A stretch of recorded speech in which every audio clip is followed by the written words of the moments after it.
umat Islam sedar sejarah. Bila umat Islam sedar sejarah, sebenarnya selatan Thai itu pada asalnya bukan sebahagian daripada Thai. Itu sejarah yang asal, tetapi dipaksa masukkan sebagai sebahagian daripada Thai. Ini kisah penjajahan yang mengubah geografi alam ini, sehingga pensempadanan pun mereka tentukan, walaupun cara dasarnya geografi yang benarnya selatan Thai bukan sebahagian dari Thai. Itu yang dari isu asal. Sebab itu bila dipaksa masuk dalam Thailand, masih ada umat Islam yang sedar tentang sejarah dan geografi asal itu, mereka bangun memberontak. Yang mereka bangun memberontak atau lebih tepat bangun menuntut hak, lebih tepat. Memberontak itu ditafsirkan begitu, tapi pada saya yang sebenarnya menuntut hak sama dengan Palestin. Mereka bukan mengganas, mereka menuntut hak. Hak mereka yang asal begitu tak diberikan.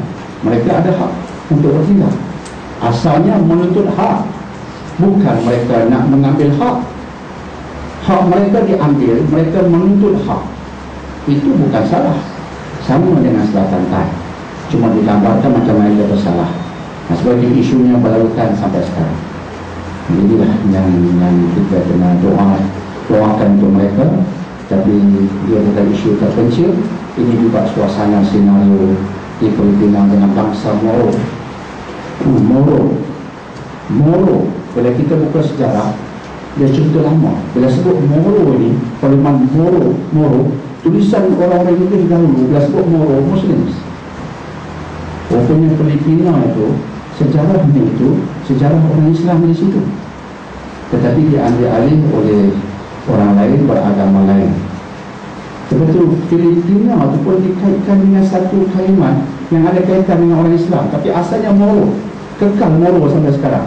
Mereka penghuni asal. Moro itu dalam buku orang Barat dahulu Muslim, the Moros Muslims. Itu sebab itu mereka bangkit juga menuntut hak yang dicuri daripada mereka.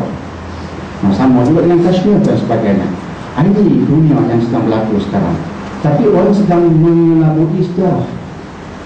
Sejarah itu dipadam untuk menampakkan umat Islam jahat. Itu saya bincang di dulu sejarah saja.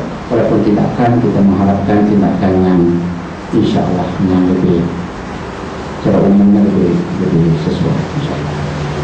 Allahumma. Ada lagi yang relevan? Silakan, jangan malu.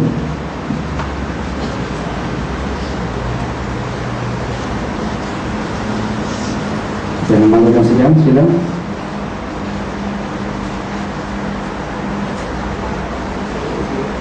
Ya, jika tak ada soalan dalam kotak, ada soalan ada.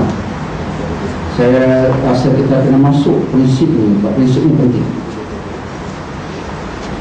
Prinsip yang ke-9, al-banna. Setiap masalah yang tidak membawa pada amal, bincang masalah agama tapi tidak membawa pada amal, berkecimpung dalamnya, asyik berbicara tentangnya, adalah perbuatan yang memberat-beratkan, ataupun bahasa Arab yang asal takalluf. Perbuatan yang memberat-beratkan, menyusah-nyusahkan, tapi ditegah oleh syarak. Kita anggap dia penting, tapi agama kata tak penting. Ini yang kita sebutkan di sini berdasarkan usul ini. Kita jadikan dia perbincangan utama, tapi sebenarnya Islam tak suka. Ini dipanggil dalam bahasa Arabnya takalluf. Kita serius membicarakan tentangnya, Islam kata itu semua tak serius, kamu buang masa. Ditegah oleh syarak. Antaranya, kita beri contoh, memperbanyakkan perbincangan cabang-cabang hukum yang masih belum berlaku. Cabang-cabang hukum yang belum berlaku, banyak berbincang tentangnya, tapi di sudut pelaksanaan tak perlu sangat. Contoh, bagaimana jika nak berkahwin di bulan, nak qadi tak ada di sana. Contohlah kan, ustaz tu tanya ustaz, katalah satu hari saya ni ambil bahagian komputer ilmu angkasa raya, kemudian saya pun pergi ke Rusia, naik ke bulan macam Dr. Syekh Muzaffar. Lepas tu nak kahwin kat sana, adalah seorang dia juga angkasawati. Dia pun di sana, kami berkenan nak kahwin. Naik kahwin tak ada di bulan sana. Macam mana ustaz nak kahwin? Allah merepek dengan fizik pun dapat 6. Nak bincang di angkasawan macam mana? Nanti kena juga fizik matematik. Contoh lah, saya bagi contoh. Memperbanyakkan cabang-cabang hukum yang masih belum berlaku, tak praktikal. Hanya tanya kosongnya dan melibatkan diri dalam makna-makna Quran yang belum tercapai oleh ilmu. Tak sampai kita ke tahap boleh faham betul-betul. Nak tanya dia ilmu sama ada di segi nas ataupun di segi perincian nas, kajian semasa, tak boleh bicara tentangnya. Contoh Isra' dan Mi'raj. Isra' dan Mi'raj, Ustaz tu kan tanya, kalau Nabi naik borak itu, naik borak tu, kalau kita nak bela haiwan macam tu, agak benih dapat di mana? Kan masalah pelik-pelik. Ini Ustaz, Nabi naik ke langit tu dia lapis. Lepas langit ketujuh dia pergi ke Sidratul Muntaha. Saya nak tahu di mana? Di mana? Yang kata langit tujuh Sidratul Muntaha kat mana agak-agaknya? Nak tanya soalan yang Ustaz pun tak tahu. Nabi pun tak pernah menceritakan tentangnya sebab Rasulullah praktikal. Nabi tidak larut bincang isu ini dengan sahabat. Nabi bincang dengan sahabat pun praktikal. Ya, kamu insya-Allah dapat anak, didik dia begini, didik dia supaya faham Quran, cinta Rasulullah, fahami hukum hakam. Kalau kamu sampai ke tempat baru, sebab kamu sudah membuka tanah baru, itu praktikal. Kalau kamu sampai ke tempat baru, ajak mereka, bagi mereka faham la ilaha illallah. Selepas mereka peluk Islam, bagi mereka faham tentang solat dan ajak mereka solat step by step. Jangan dipaksa mereka, jangan ditakutkan mereka dengan Islam, bagi mereka jinak dengan Islam. Nabi ajar praktikal. Sebab ketika itu Islam sedang berkembang, Nabi ajar benda yang berkaitan dengan projek baru itu. Tapi Nabi tak cerita tentang jika kamu menguasai bulan, apa perlu kamu buat. Sebab tak perlu, tak realistik. Hari ini dia Islam. Bicara pula tentang malaikat. Malaikat ni macam mana agak rupa dia. Syaitan ni dia kata ada tanduk di atas kepala dia. Nak bicara, buat apa? Syaitan jika dia ada tanduk pun, dia fikir dia lah. Yang kita duduk pening kepala nak bicara, dia tanduk dia macam mana Ustaz?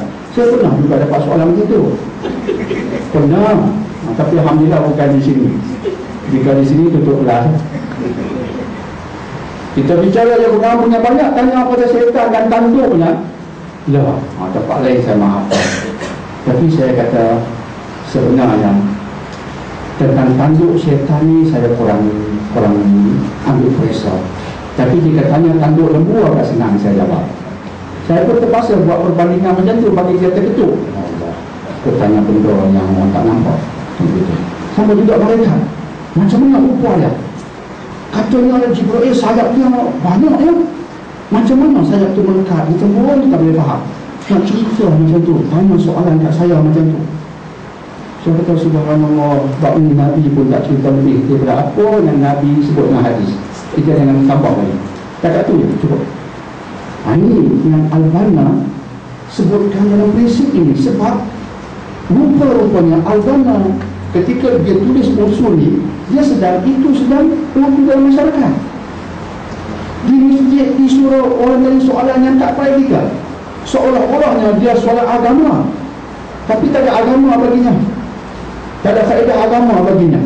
Ini usul. Jadi juga termasuk hal yang tak penting melibatkan diri pada makna-makna Quran yang belum tercapai oleh ilmu dan membicarakan contohnya kelebihan para sahabat. Antara Ali dengan Abu Bakar, siapa hebat lagi? Bahaya tu. Orang Syiah masukkan. Siapa lebih istimewa? Ali atau Abu Bakar? Ali atau Umar.